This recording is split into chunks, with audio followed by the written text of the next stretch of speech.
ভাই তুই জাস্ট তোর বিবেকে একটাবার প্রশ্ন কর, বাংলার ইতিহাসে এখন পর্যন্ত কোনোবার হয়েছে যে কোনো এমপি, কোনো মন্ত্রী বা কোনো এমপি মন্ত্রীর পোলা রাজনীতি করতে যাই, রাজপথে কোনো আন্দোলন করতে যাই, হাত পা হারাইছে, পঙ্গু হইছে, চোখ হারাইছে, আহত হইছে, নিহত হইছে, একটা দেখা বাংলার ইতিহাসে এখন পর্যন্ত?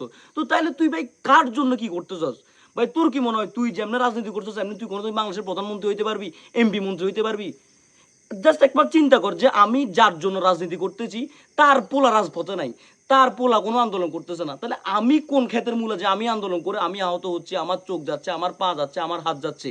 বাংলার ইতিহাসে এখন পর্যন্ত এসেছে কোনো এমপি মন্ত্রীর পোলা একটা আন্দোলন করতে যায়, কোনো একটা ইস্যুতে হাত পা হারাইছে, পঙ্গুত্ব বরণ করছে? তো এই পোলাপানিগুলোর মাথায় কি গো? এগুলো কি দেখে রাজনীতি করে? ছাত্র রাজনীতির মানেটাই পাল্টে ফেলছে বাংলাদেশের মধ্যে। ভাই তুই একবার চিন্তা কর না, তো বিবেক আছে, বিবেকের মধ্যে একদম ন্যূনতম ঘিলু হইলো তো থাকার কথা। ওই ন্যূনতম ঘিলু দিয়ে চিন্তা কর যে এই ব্যাপারটা সম্ভব কিনা, তুই কেন করতেছস? নেতার চাটুকারিতা করছস, গাড়ির পিছনে দৌড়াচ্ছে ভাই, কি পরিমাণ কথা, 40-45 বছর বয়স ভাই, কি পরিমাণ গাধা এগুলা।